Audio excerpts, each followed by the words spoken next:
눈을 들어 동서남북을 바라보라라는 제목으로 하나님 말씀 함께 나누겠습니다. 아브라함이 애굽을 떠났습니다. 다시 가나안 땅으로 돌아왔지요. 아브라함이 애굽 땅에서 얻은 것이 많았습니다. 가축과 은금이 풍부했습니다. 재산이 많아졌으니까 여러분 같으면 가나안 땅에 다시 돌아왔을 때 어떤 일을 행하셨겠습니까? 저 같으면 땅을 샀을 것 같습니다. 하나님이 그 땅 다 주신다고 했으니까 소유도 많고 좀 다른 사람 눈치 보지 않고 지날 수 있도록 땅을 좀 이렇게 많이 사고 싶었을 것 같습니다. 어떤 분들은 그 당시 무슨 땅 사고 파는 게 있었겠습니까? 말씀하실 수도 있겠지만 수메르 언어를 연구해 보면 많은 토판들이 재산에 관한 토판입니다. 거래가 있었습니다. 법적으로 자기의 땅의 권리를 주장했습니다. 그런데 이 아브라함이 가나안 땅에 다시 돌아와서 했던 일은 무엇이라고 성경이 기록하고 있나요? 처음 제단을 쌓았던 곳에 갔습니다. 베델과 아이 사이. 처음 하나님 앞에서 제단을 쌓고 예배하고 여호와의 이름을 불렀던 곳으로 올라갔다. 아브라함의 신앙이 회복되었다는 것을 우리가 짐작할 수 있게 해주는 부분이죠. 그런데 이 아브라함이 가나안 땅에 다시 돌아왔을 때 또 다른 시험을 겪게 됩니다. 애굽에 내려가면서 겪었던 시험이 어떤 외적인 시험이었다면, 기근 때문에 또 바로 왕 때문에 겪게 되는 시험이었다면, 이번에 겪는 시험은 내적인 시험입니다. 가족 공동체에 아주 아끼는 조카 롯의 목자들과 아브라함의 목자들이 서로 다투게 되었던 것이죠. 그 원인은 돈이 많아져서 그렇습니다. 가축과 소유가 많아져서 그게 복이 될 것 같은데 그것 때문에 목자들끼리 서로 싸우는 거죠. 양과 소가 많이 늘어났습니다. 그러면 무엇도 필요하겠습니까? 목초지도 필요한 것이죠. 그런데 목초지는 한정이 되어 있습니다. 그러니까 서로 싸우게 되었습니다.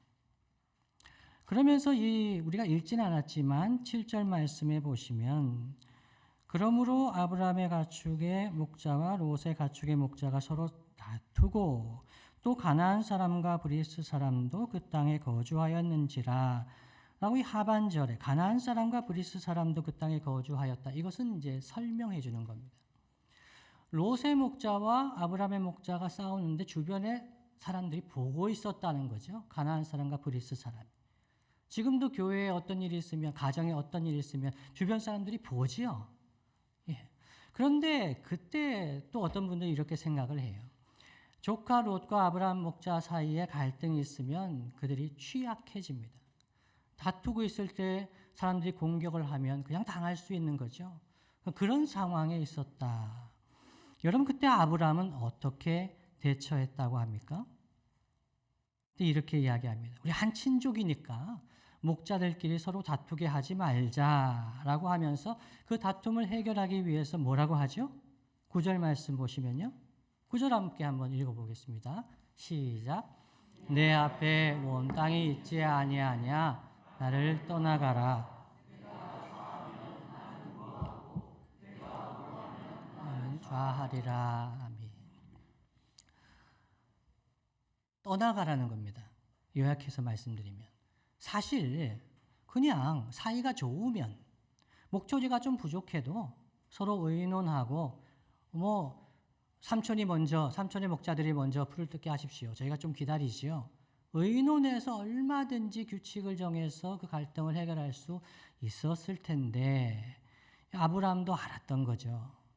아브라함은 우리 사이가 그렇게 좋지 않다는 것, 갈등이 심하다는 것, 해결할 수 있는 방법이 별로 없다는 것을 알았을 것 같습니다.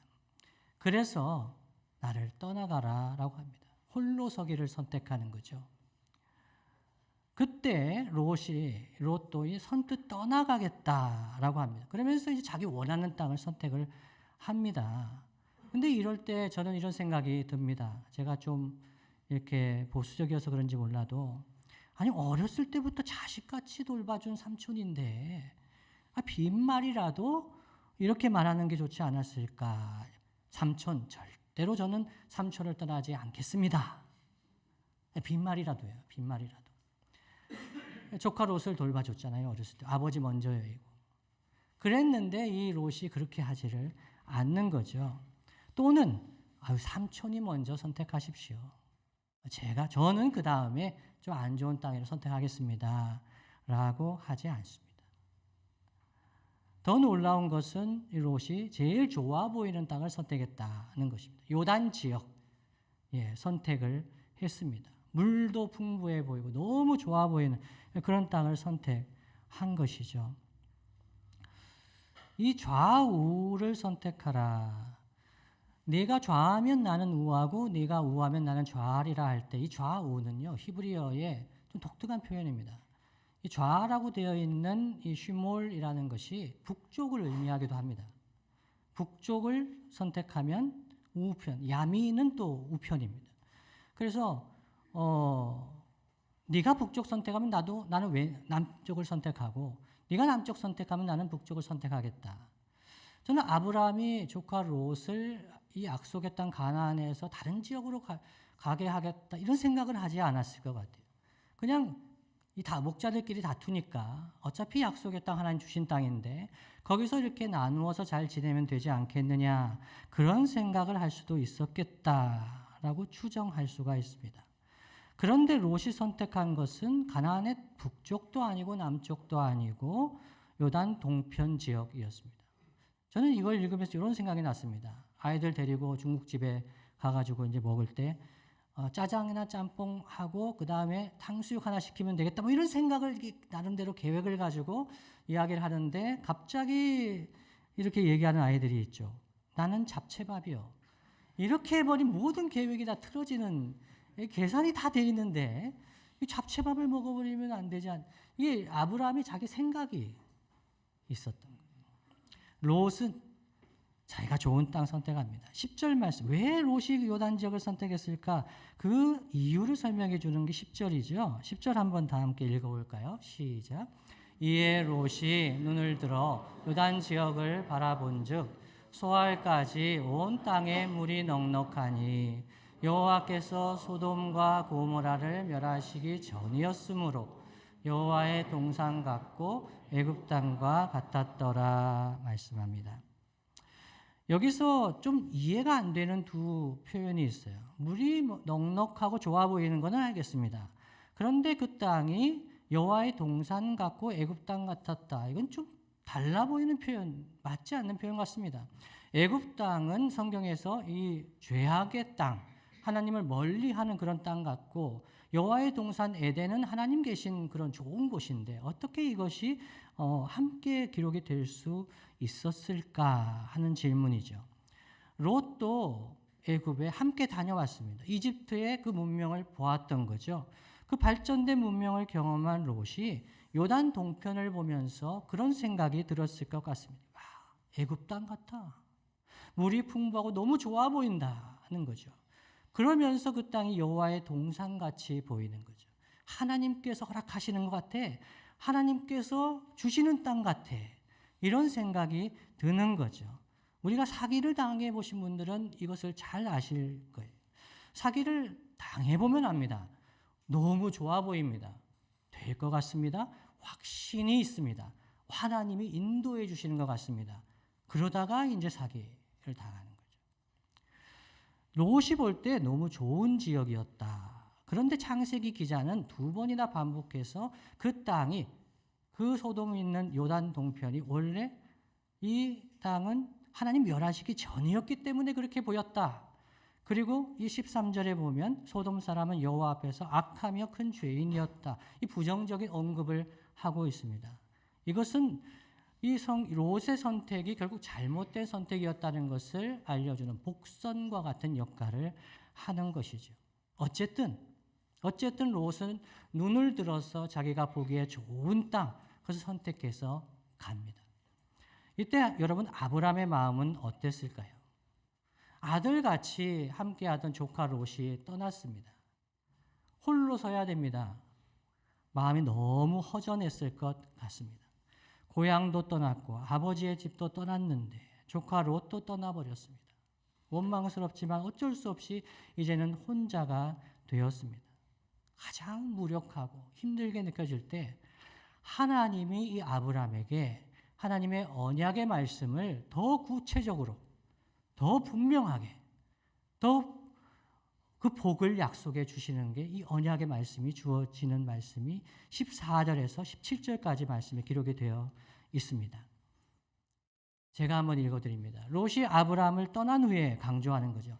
롯이 아브라함을 떠난 후에 여호와께서 아브라함에게 이르시되 너는 눈을 들어. 눈을 들 만한 상황이 아닙니다. 낙심이 되고 허전하고 힘들 텐데 너는 눈을 들어 너 있는 곳에서 북쪽과 남쪽 그리고 동쪽과 서쪽을 바라보라 하시는 거죠. 15절에 보이는 땅을 내가 너와 네 자손에게 주리니 영원히 이르리라. 영원히 변치 않는 약속. 16절에 내가 네 자손의 땅을 티끌 같게 하리니 사람이 땅의 티끌을 능히 셀 수 있을진데 네 자손도 세리라.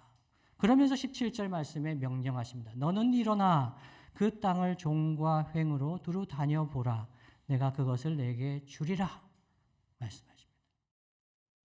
아브라함은 가장 취약한, 연약, 허전한, 힘든 상태였는데 하나님은 기뻐하셨던 모양이에요. 하나님 마음에 드는 결과라는 거예요. 홀로 서는 거죠.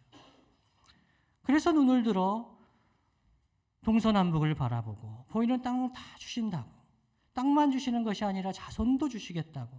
그러면서 일어나라는 표현은 성경에 문자적으로 그냥 앉았다 일어나는 그런 의미가 아니라 즉각적인 행동을 촉구하는 표현입니다. 즉각적으로 움직여라.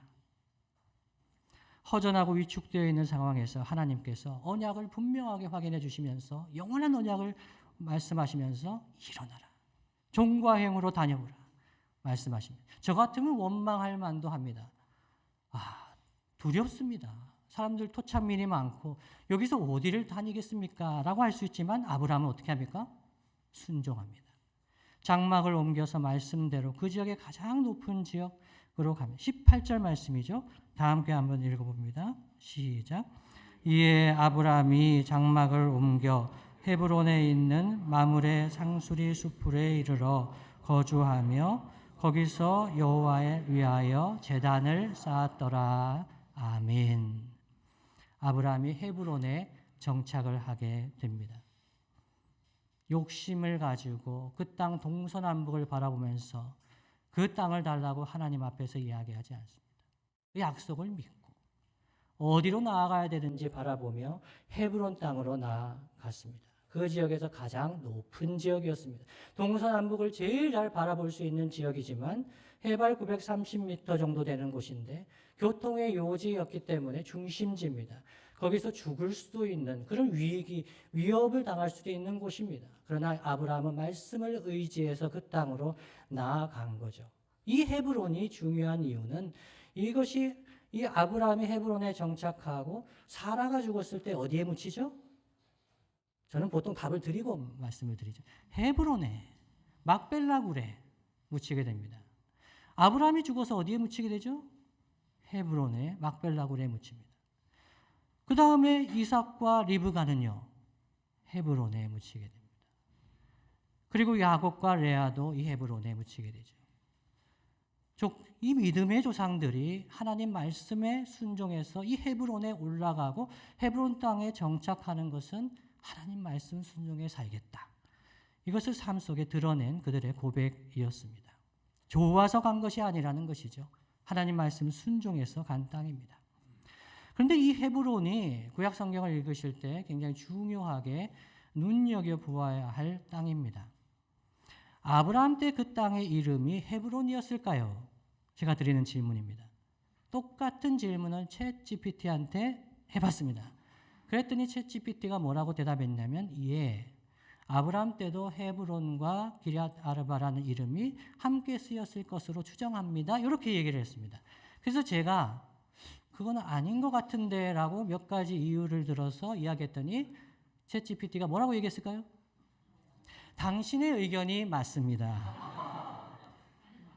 AI 여러분 많이 의지하지 마십시오. 제가 그것을 보면서 확실하게 알았습니다. 여호수아 14장 15절 함께 볼까요? 여호수아 14장 15절 함께 읽어봅니다. 시작. 헤브론의 옛 이름은 기럇 아르바라. 아르바는 가장 큰 사람이었더라. 그리고 그 땅에 전쟁이 그쳤더라. 아멘.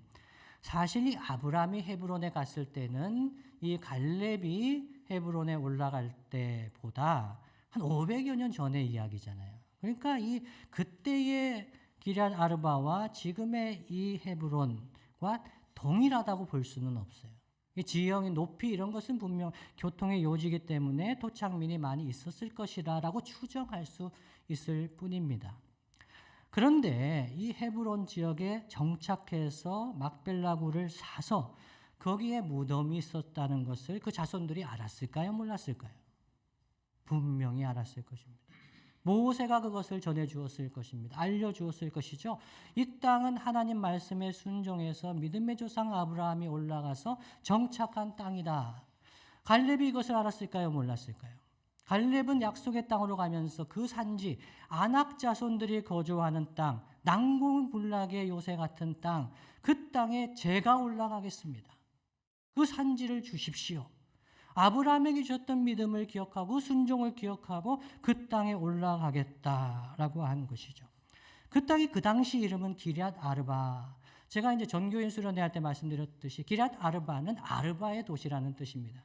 영웅 아르바가 정복해서 그 도시를 일군 것 같지만 그 땅이 기럇 아르바가 뭘로 변했다고 말씀드렸죠? 헤브론으로 바뀐다.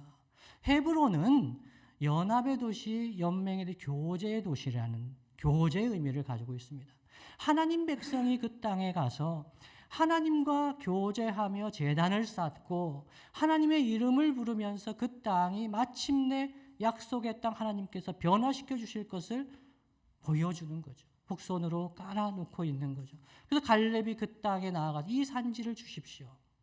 하나님 말씀 순종해서 나아가서 그 땅이 하나님께 예배하고 하나님께 제사하며 결국 도피성이 되게 됩니다. 억울하고 고통당하는 자, 억울한 자가 그 땅에 피할 수 있는 도피성으로 만들어 가시는 것입니다.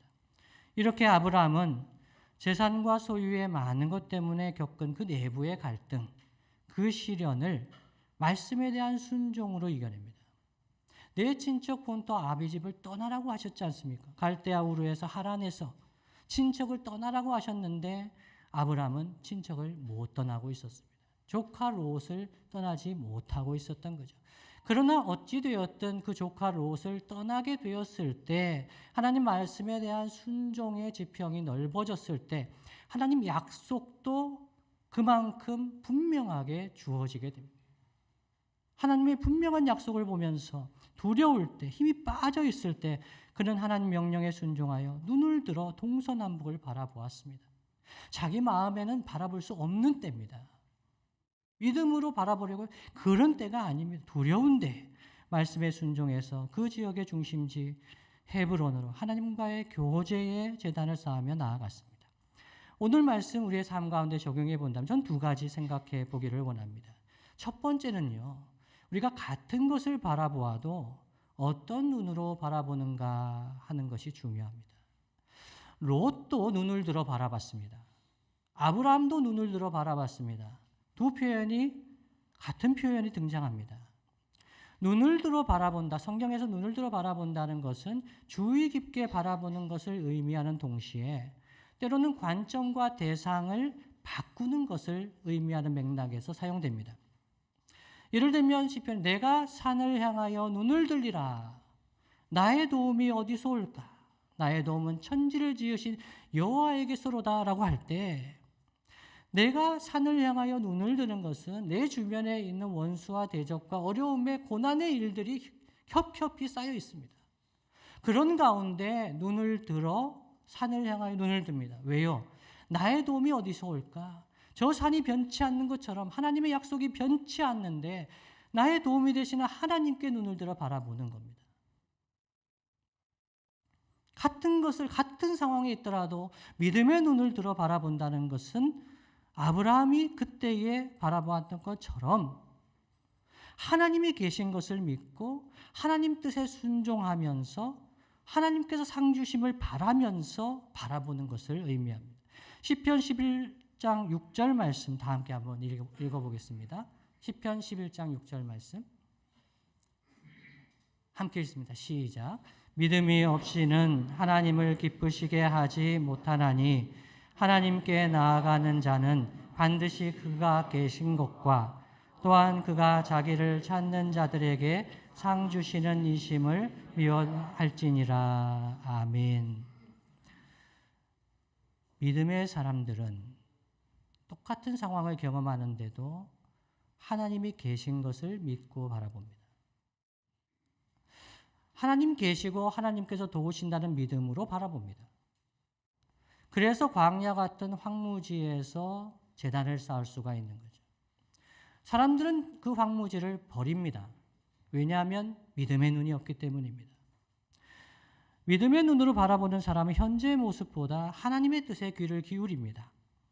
하나님의 도우심의 일하심을 기대하기 때문입니다. 여러분, 믿음의 눈의 반대는 무엇일까요? 불신의 눈이라고 할 수 있겠지만은 현실에서는 욕망의 눈으로 드러나는 때가 많습니다. 믿음의 눈의 반대는 욕망의 눈입니다. 하나님의 능력을 믿고 하나님의 뜻을 따르지 않기 때문에, 하나님 계신 것을 생각하지 않기 때문에 자기가 좋아하는 것을 바라보면서 따라갑니다. 하나님 말씀을 생각하지 않기 때문에 하나님 생각보다는 내가 바라는 것, 내 눈에 보기에 좋은 것을 따라서 살아가는 것이죠. 사랑과 공의가 하나님의 뜻이라는 것을 알지만은 하나님의 공의가, 하나님의 정의가 반드시 설 것이라는 것을 알지만은, 그러나 하나님을 믿지 않기 때문에, 하나님께서 역사하신 능력을 믿지 않기 때문에 잘 되어가는 것, 지금 당장 잘 될 것 같은 것, 힘을 얻는 것 같은 것, 요단 동편처럼 지금 현재 물이 풍부하고 정말 저기에는 복을 받은 것 같은 것, 그런 복스러운 땅으로 나아가는 것이 욕망의 눈에 따라서 행하는 삶입니다. 만일 우리의 눈이 욕망에 사로잡히면 어떻게 될까? 하나님의 사랑이 그 안에 거하지 않는다라고 성경은 증언합니다. 요한 1서 2장 15절 17절 말씀인데요. 제가 읽어드립니다. 이 세상이나 세상에 있는 것들을 사랑하지 말라. 누구든지 세상을 사랑하면 아버지의 사랑이 그 안에 있지 아니하니, 이는 세상에 있는 모든 것이 육신의 정욕과 안목의 정욕과 이생의 자랑이니 다 아버지께로부터 온 것이 아니요 세상으로부터 온 것이라. 이 세상도 그 정욕도 지나가되 오직 하나님의 뜻을 행하는 자는 영원히 거하느니라. 아멘. 하나님의 사랑이 우리 안에 거해야 되잖아요. 하나님의 사랑이 우리 안에, 하나님 사랑하는 것이 너무나 중요한데, 하나님 사랑이시기 때문이죠. 그런데 우리가 욕망의 눈이 멀어버리면 이 16절 말씀, 이 세상에 있는 모든 것, 육신의 정욕과 안목의 정욕과 이생의 자랑, 다른 말로 하면 내 몸이 내가 원하는 것, 내 욕심, 내가 눈에 보기에 좋아 보이는 것, 이생에 자랑할 만한 것, 그런 것을 따라서 살아가게 된다. 아버지께로부터 온 것이 아니다. 세상으로부터 온 것이다. 근데 그런 욕망의 눈을 쫓아서 살아가게 되면 나타나는 현상이 무엇입니까? 하나님의 사랑에서 멀어진다. 정말로 불쌍한 상태가 되는 거죠. 아브라함은 애굽에서 고생과 고난을 겪고 그는 처음 제단을 쌓은 곳으로 올라가서 다시 여호와 하나님 이름을 부르면서 신앙을 회복했습니다. 믿음의 눈을 회복한 거죠. 롯은요, 양과 소와 장막을 가지게 됐습니다. 근데 욕망의 눈만 커졌습니다. 애굽에서 고생을 하면서 욕망의 눈이 커진 거죠. 믿음의 눈이 커져야 되는데 그때 어떤 생각을 했을까? 저는 이제 제가 롯이라면 어떻게 생각했을까 생각해 봤어요. 힘을 가져야 하는구나. 힘을 가져야 하는구나.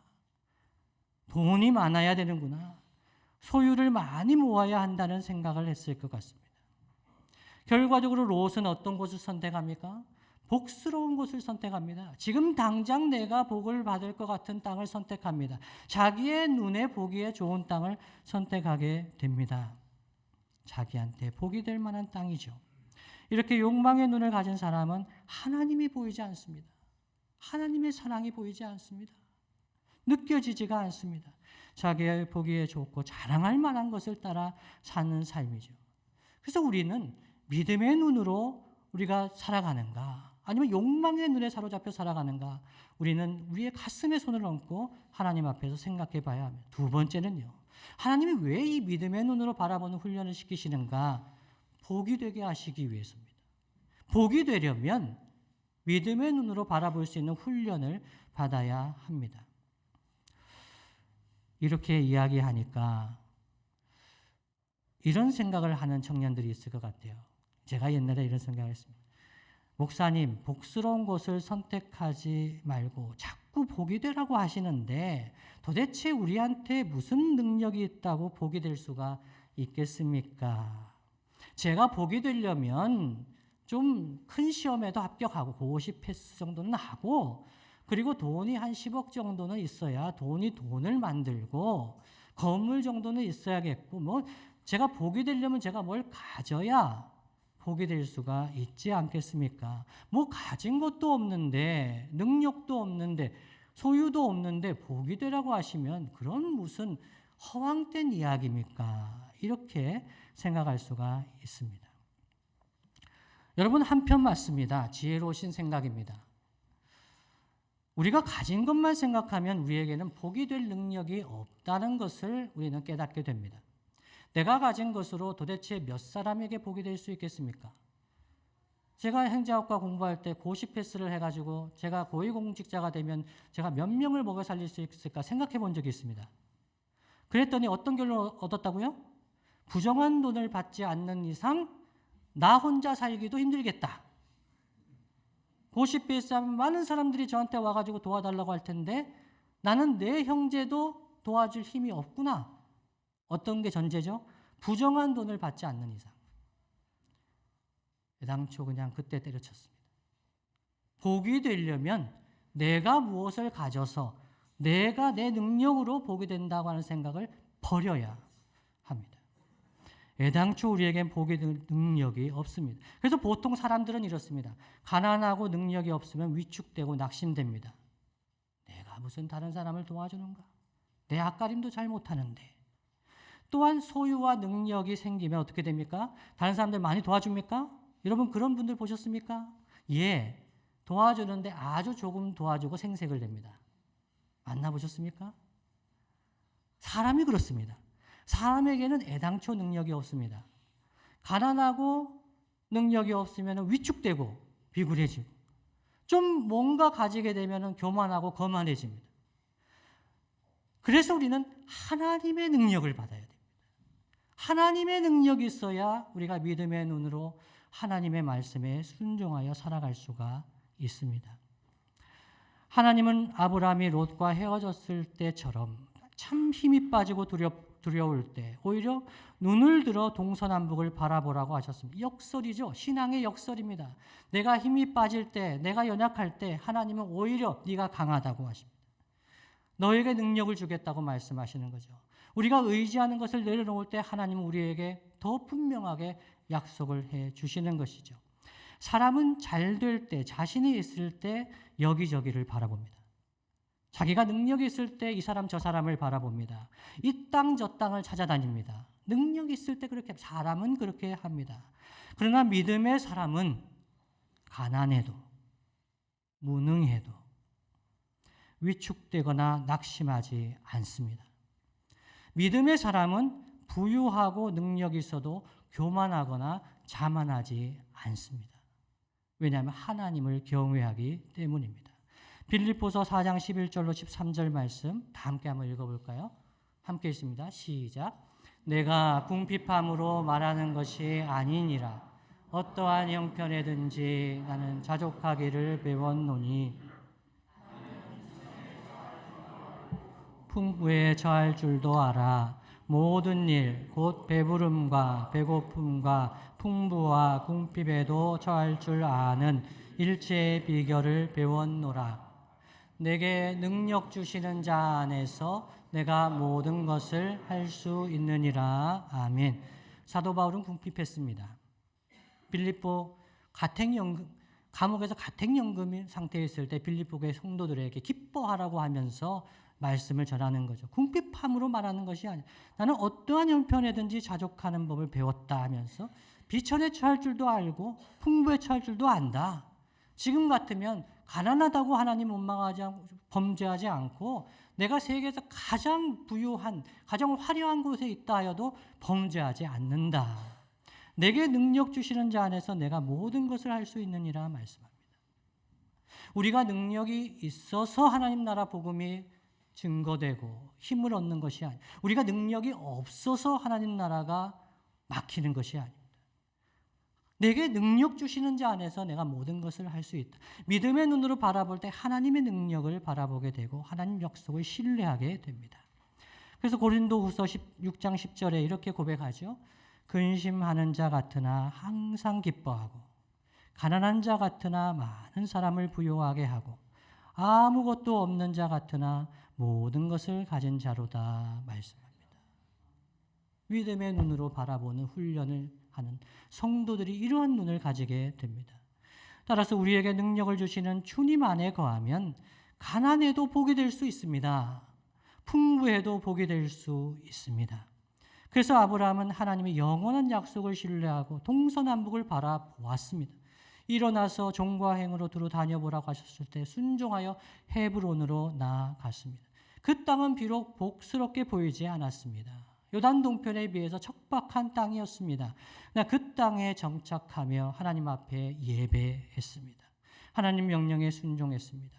그래서 그 땅을 하나님께서 교제의 땅으로 헤브론으로 변화시켜 가시는 하나님의 역사를 우리가 보게 됩니다. 말씀을 마무리하겠습니다. 주님이 사랑하시는 성도 여러분, 우리는 무엇을 바라보며 살아가고 있습니까? 우리는 무언가를 바라보며 살아갑니다. 요즘 입시가 진행되고 있지요. 수시의 정시의 입시의 과정이 진행되고 있습니다. 많은 고3들이 우리 안에 있습니다. 그리고 직장에서도 여러 변화와 내년의 계획이 있습니다. 평가도 있지요. 불안한 시기입니다. 저마다 무언가를 바라보며 갈망하며 소망하며 나아가고 있습니다. 육신의 정욕과 안목의 정욕을 만족시켜 줄 만한 것, 이 생의 자랑이 될 만한 것, 복스러운 것을 바라보며 살아가는 것보다 그런 것을 이룰 수 있도록 하나님 도와주십시오라고 기도하는 것보다 하나님께서 내가 가기를 원하시는 땅이 어디입니까? 하나님 제가 서 있기를 원하시는 땅이 어디입니까? 지금 현재는 그 땅이 갈등의 땅이요, 분열의 땅이요, 슬픔의 땅이요, 어둠의 땅일지라도 사람들이 그곳에 가지 않으려고 할지라도 하나님 말씀에 순종하여 하나님 가기를 원하시는 땅이 어디입니까? 라고 기도하는 백성, 하나님께서 기다리시는 거죠. 그 땅으로 나아가는 것이 믿음의 길이요, 믿음의 눈을 들어 바라보는 성도들이 나아가는 길인 줄로 믿습니다. 그래서 좋은 곳, 나에게 복이 될 만한 자리를 선택하는 것이 아니라 하나님과 함께하는 자리를 선택하면 좋겠습니다. 그곳은 비록 척박해 보일지라도 하나님 함께 하시면 하나님의 능력을 봅니다. 하나님의 역사를 보게 됩니다. 세상이 감당치 못하는 일을 경험하게 되는 것이죠.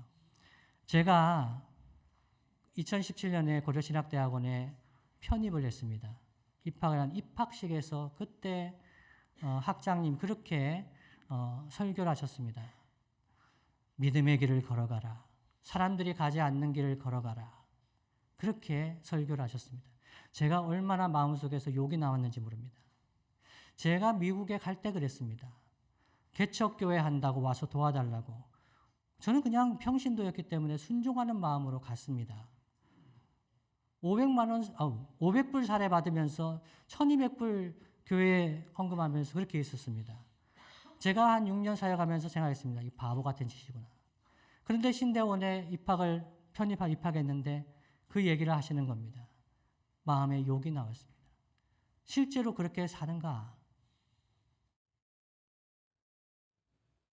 그런데요, 실제로 그렇게 살면 하나님의 역사를 보게 됩니다. 사람들은 안정된 길을 걸어가고 싶어 합니다. 누가 봐도 잘 선택했다. 보기에 좋아 보인다. 아, 거기에는 장래가 있겠다. 그런 곳을 선택하기를 좋아합니다. 그러나 하나님 기뻐하시는 것이 무엇입니까? 하나님 말씀에 순종하겠습니다. 그렇게 기도하면서 선택하면 하나님의 역사를 보게 됩니다. 그래서 지금도 신앙의 후배들을 만나게 되면 좋아 보이는 곳을 가겠다고, 그것을 위해서 열심히 살겠다고, 마음에 고통이 있습니다. 마음에 고통이 있습니다. 그렇게 가면 좋아 보이지요. 이 이후에 롯에 대해서 제가 설교하겠습니다만 어떤 길을 걸어갔는지 봐야 됩니다. 그러나 하나님 함께 하시면, 하나님 말씀에 순종하는 길을 걸어가면 어디에 가든지, 가난에 처하든지 풍부에 처하든지, 로마 황제 앞에 서든지 어디에 가든지 하나님의 역사를 보게 됩니다. 쫄지 않습니다. 위축되지 않습니다. 담대하게, 어느 누구 앞에서도 담대하게 하나님의 말씀을 증거하며 하나님의 사랑과 공의를 외칠 수 있게 되는 것이지요. 그러나 그렇게 살다 보면 호구가 되기 딱 좋습니다. 때로는 힘든 일을 많이 경험합니다. 너만 그렇게 사느냐고 그런 얘기도 듣게 됩니다. 그러나 그 길이 복된 길입니다. 좁은 길이 복된 길입니다. 오늘 둘의 찬양대가 찬양했는데 이 찬양 원래 하시려고 했던 게 아니죠? 좁은 길을 걸으며 항상 기뻐하는 것. 제가 그 찬양 들으면서 어떻게 설교를 다 들으셨나? 하는 생각을 했습니다. 좁은 길을 걸어가는데 기뻐할 수 있는 믿음의 길을 걸어가는 성도. 어디 가든지 주님 함께 하시겠구나. 이 믿음이 있으면 순종하는 길을 걸어가는 거죠. 왜냐하면 하나님만 의지하게 하는 곳, 하나님 구원을 경험하는 곳, 하나님 나라를 이루어가는 길을 경험하기 때문입니다. 하나님의 영원한 약속을 신뢰하며 눈을 들어 동서남북을 바라보며 하나님 있기를 원하시는 곳에 그 길을 걸어가는 저와 여러분 되시기를 예수님의 이름으로 축복합니다.